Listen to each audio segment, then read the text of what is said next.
세계 2차 대전이 있었던 때의 이야기를 잠깐 들려드리겠습니다. 전쟁이 이제 거의 끝나갈 무렵이었습니다. 엎치락 뒤치락 하면서 이런 전쟁이 이제 소용돌이에 전 유럽이 빠져들었었습니다. 당시 이제 이탈리아 해군이 있었는데 해군이 이제 전쟁을 이기기 위해서 그리스 쪽에 있는 한 무인도에 해군 병사 8명을 이제 파견하게 됩니다. 8명을 이제 파견해서 전쟁에 이제 이기려고 거점으로 이제 한 무인도를 삼아서 8명의 병사를 보냈습니다. 아주 이제 열정이 넘치고 또 든든한 해군 병사가 아마 파견이 되었을 겁니다. 그런데 이제 시간이 지나자 전세가 계획했던 대로 흘러가지 않고 이탈리아에 아주 위기가 찾아오고 전쟁에 질 것 같은 위기가 찾아오게 됐습니다. 그래서 이탈리아 사령부에서는 그 섬에 무인도에 병사를 우리가 8명 보냈다는 사실을 점점 잊어가고 있었습니다. 이제 섬에 파견된 병사들도 처음에는 여러 차례 이제 이탈리아 본국에서 연락이 오던데 그 뒤로 시간이 지나자 점점 무전도 뜸해지고 점점 자신을 잊어먹는 것은 아닌가 싶을 위기감에 빠져들게 되었습니다. 전장으로부터 아주 멀리 떨어진 무인도에서 이들은 점점 자신들이 해군인지 어부인지 잊어먹은 채로 하루하루 살아가게 되었습니다. 뿐만 아니라 시간이 좀 더 흘러서 피난 갔던 원래 그 섬의 원주민이었던 사람들이 돌아오기 시작합니다. 이제 병사들은 전쟁을 완전히 잊어먹은 것 같습니다. 돌아온 주민들과 어울려서 지중해 햇빛 아래서 뛰놀고 일하고 어울리기 시작합니다. 처음에는 경계하던 두 무리의 사람들이 원래 그 섬의 원주민이었던 사람들과 이탈리아 해군 병사들은 처음에 서로 경계하던 것도 잊은 채 이제는 서로 함께 매일 밤마다 축제를 벌일 만큼 아주 가깝게 지내게 되었습니다. 그러던 어느 날이었습니다.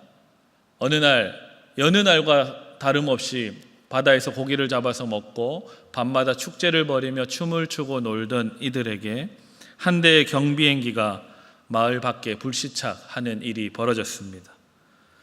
이 사건으로 인해서 세계 2차 세계대전이 끝이 났다라는 소식을 전해 듣게 되었습니다. 이미 끝난 지 오래되었다라는 소식을 불시착한 이 경비행기 조종사로부터 듣게 됩니다.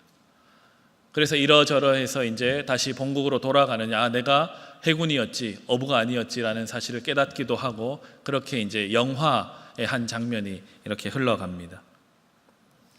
전쟁이 끝났는데도 끝난지도 모른 채 지내던 사람들처럼 우리도 부활하신 예수님, 부활하셨음에도 불구하고 여전히 예수님 중심으로 살지 않고 자기 중심적으로 살고 있는 것은 아닌지 우리가 오늘 이후부터 잘 스스로를 성찰하며 살아가야겠습니다.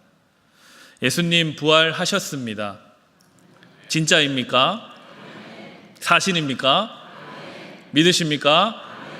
그렇다면 우리는 부활 신앙으로 살아야 될 줄 믿습니다. 아멘. 부활 신앙이 무엇일까요? 부활 신앙은 이 땅에 집착하지 않습니다. 돈에 집착하지 않습니다.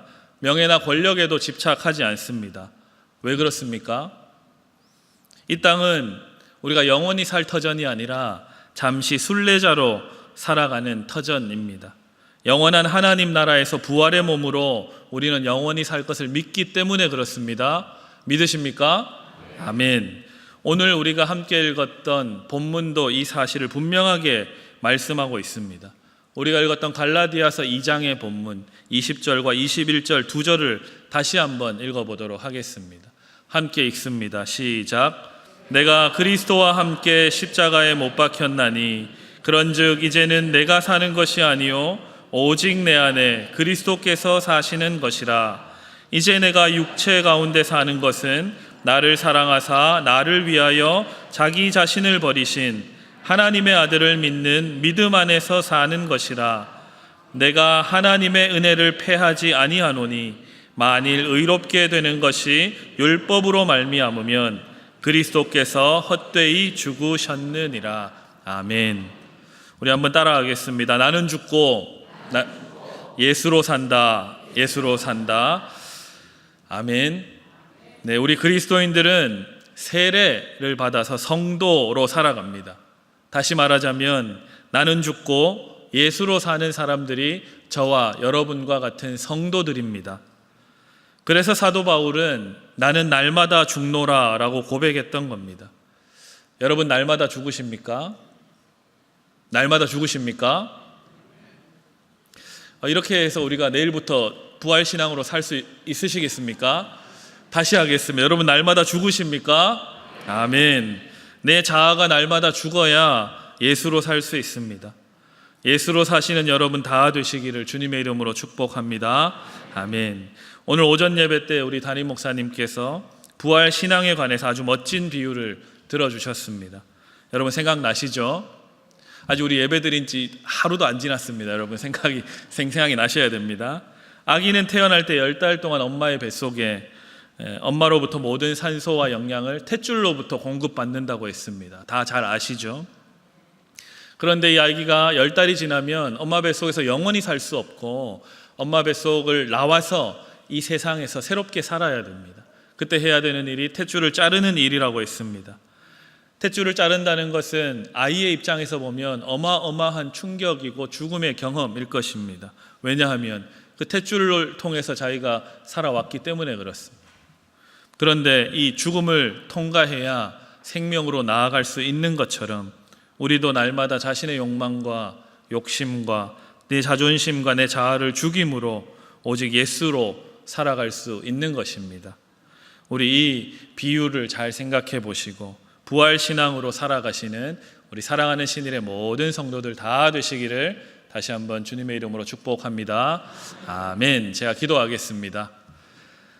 하나님 아버지 감사합니다. 우리에게 부활주일 허락하시고 마음껏 하나님을 찬양하고 마음껏 하나님을 예배하게 하시니 감사합니다.